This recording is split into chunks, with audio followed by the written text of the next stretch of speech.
Le premier livre de Samuel, chapitre 7. Les gens de Kirjat-Jéarim vinrent et firent monter l'arche de l'Éternel.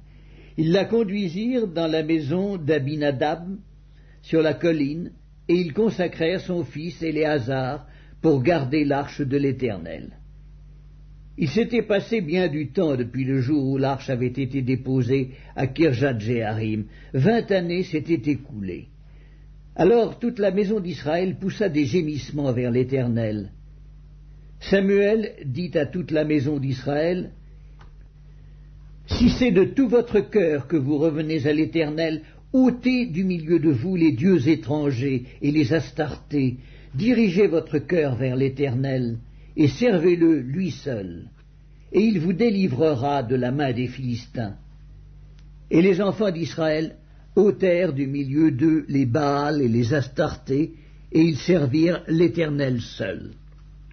Samuel dit, « Assemblez tout Israël à Mitzpa, et je prierai l'Éternel pour vous. » Et ils s'assemblèrent à Mitzpa, ils puisèrent de l'eau, et la répandirent devant l'Éternel, et ils jeûnèrent ce jour-là en disant, « Nous avons péché contre l'Éternel. » Samuel jugea les enfants d'Israël à Mitzpa.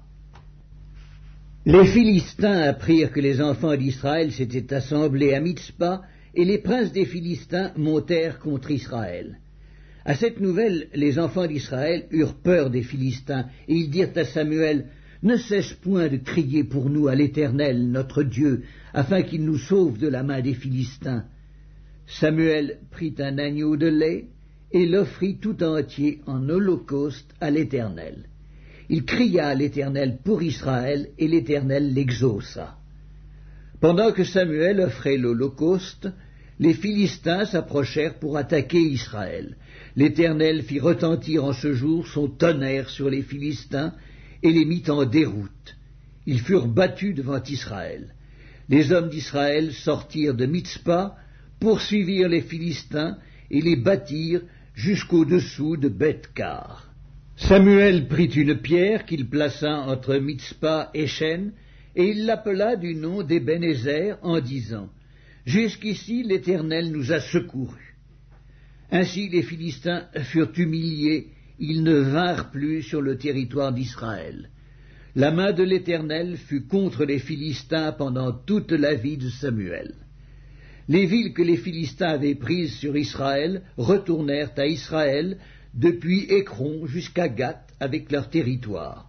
Israël les arracha de la main des Philistins, et il y eut paix entre Israël et les Amoréens. Samuel fut juge en Israël pendant toute sa vie. Il allait chaque année faire le tour de Bethel, de Gilgal et de Mitzpa, et il jugeait Israël dans tous ces lieux. Puis il revenait à Rama, où était sa maison, et là il jugeait Israël, et il y bâtit un autel à l'Éternel.